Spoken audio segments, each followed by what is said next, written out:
RVS. Le MAG. Eh bien oui, il nous arrive de parler régulièrement de l'IA qui n'est plus que le haut de l'iceberg lorsqu'on évoque l'univers du numérique. Oui, en cette période de fin d'année scolaire et d'examen pour certaines jeunes pousses, on pense à orientation et pourquoi pas aux filières en rapport avec le numérique. Mais tous ces jeunes gens sont-ils équipés de la même façon pour affronter leur passion et en même temps leur avenir? Eh bien c'est de cela dont on va parler et qui sont entrés en lice pour rattraper éventuellement les mauvais placements. Ce sont les fées marraines, parce que collectif essentiellement conçu de femmes et qui s'adresse aussi en direction des jeunes filles et des jeunes femmes et des pas que, parce que vous oubliez pas les garçons. Et Devenez qui vient nous en parler, eh bien deux femmes, Anne Dubois-Santos qui est à la fois consultante et formatrice mais surtout secrétaire des fées marraines, et sa présidente Radiba qui est la présidente. Bonjour mesdames. Bonjour. Bienvenue sur RVS. Aider à l'orientation des jeunes vers le numérique et plus particulièrement des femmes à l'aide d'un jeu. Donc là, il faut tout lever le suspense. On joue pour pouvoir se professionnaliser quand on parle de numérique. Oui. Alors, pourquoi un jeu ? C'est la question qui revient souvent. Pour nous, c'est le meilleur moyen de capter l'attention des jeunes aujourd'hui. Donc, un jeu, les jeunes, ils s'amusent et derrière, il y a un système qui marche, un processus qui nous permet de voir les compétences de la personne qui est en train de jouer. Donc, quand je parle de compétences, c'est soft skills. Donc les compétences humaines, pas forcément techniques, qui nous permettent derrière de pouvoir analyser le profil qu'on a en face. Et on a une IA qu'on a mis en place qui va analyser ces soft skills et qui va proposer des métiers du numérique qui correspondent au joueur ou à la joueuse. Est-ce que ça permet quelque part de rattraper l'idée ou les a priori qu'on peut avoir que les métiers du numérique sont principalement destinés aux garçons ? Alors oui, parce que de base, la plupart du temps, quand on parle de métiers du numérique, on envoie vers des filières 100% techniques et on met en avant des métriques qui sont d'ordre mathématique ou physique. Et aujourd'hui, le monde a évolué, on n'a pas forcément besoin de passer par des métriques pour orienter des jeunes vers des métiers du numérique. Donc le gros problème qu'on rencontre, c'est qu'il n'y a pas assez d'informations chez les jeunes pour connaître les métiers du numérique. Dans ce sens, ils ne savent même pas qu'ils peuvent s'orienter vers des métiers existants. Donc nous, notre objectif là, c'est de leur faire connaître ces métiers et de pouvoir leur montrer les centres de formation qui existent en Normandie. Le jeu, il existe depuis un petit peu moins d'un an. Il met en avant l'éducation au numérique, l'égalité pour favoriser, on le disait, l'orientation aussi des femmes et plus particulièrement des jeunes femmes, mais pas que, vers les métiers du numérique. Est-ce qu'on a pu constater, je sais bien qu'on n'a pas vraiment un retour important en nombre de mois, mais est-ce qu'on a pu constater les bienfaits de ce que vous avez fait ? Alors en réalité... Vous avez remarqué que j'ai utilisé le mot fait. Oui, tout à fait. Un verbe fait, mais qui correspond au fait. Formidable. Alors en fait, pour être tout à fait exact, le jeu n'existe pas encore. C'est-à-dire que le jeu existera en deux versions. Et la version qui n'était pas prévue et qui sortira avant l'autre, c'est la version papier. D'accord. Il va y avoir un jeu de cartes. Et du coup, ça me permet de répondre aussi à la question. On a une grande demande de la part des enseignants. Et nous, on vise des collégiennes. Donc on vise les 12-14 ans avant l'entrée au lycée, en fait, de manière à préparer le choix des enseignements de spécialité au lycée, donc de l'anticiper. Et donc, on a beaucoup d'enseignants qui ont été au courant de notre projet et qui nous ont demandé, puisqu'au départ, on a co-construit les personnages avec les collégiens et collégiennes. On a co-construit aussi des scénarios. Donc on a beaucoup travaillé en co-construction.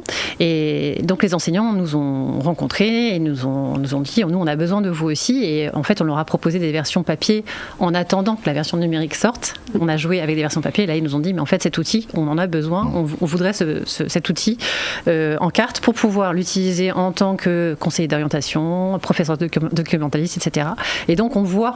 Donc ça, j'ai pas encore de retour sur le jeu, on n'a pas vraiment de retour sur le jeu puisqu'il n'existe pas en tant que tel aujourd'hui, mais sur tous les tests qu'on a pu faire, on a eu des retours hyper encourageants et surtout des enseignants qui ont besoin de cet outil et qui nous le réclament. Corps et âme, il sera dispo en septembre.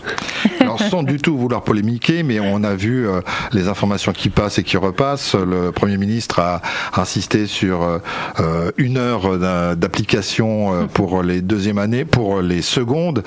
C'est presque prendre sans critiquer la démarche, qui est louable, mais c'est prendre le problème à l'envers, parce que vous parlez bien de collégiens, et il faut sensibiliser, éduquer le plus tôt possible.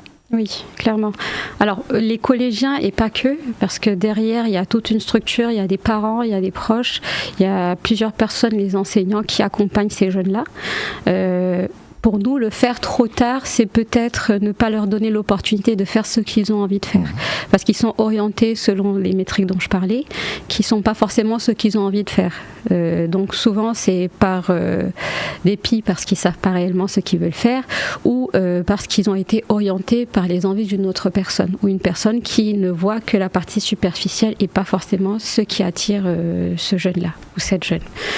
Donc nous, on ne travaille pas aujourd'hui que sur les jeunes parce qu'il y a un gros travail qui est fait en amont, c'est-à-dire on part vers les entreprises, vers les centres de formation pour récupérer le maximum d'informations, sachant que notre IA travaille pour chercher les métiers et proposer des centres de formation.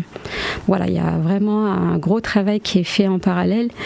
Et par rapport au retour qu'on a, juste ce matin, j'ai rencontré des jeunes lycéennes qui m'ont dit « Ah ben, on vous a déjà vu dans notre collège, on est super content de voir que le jeu évolue. » Pour la petite anecdote, de base, c'était juste le jeu mobile.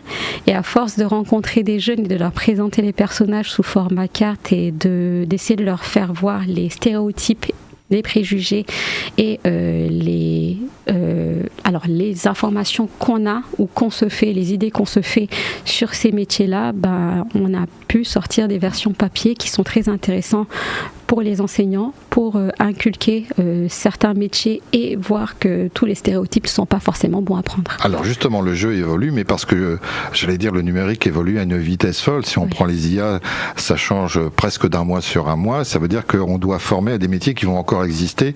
C'est un vrai défi à relever et il faut sensibiliser les jeunes sur ce que sera ton métier de demain. Je ne le connais pas encore aujourd'hui. Oui.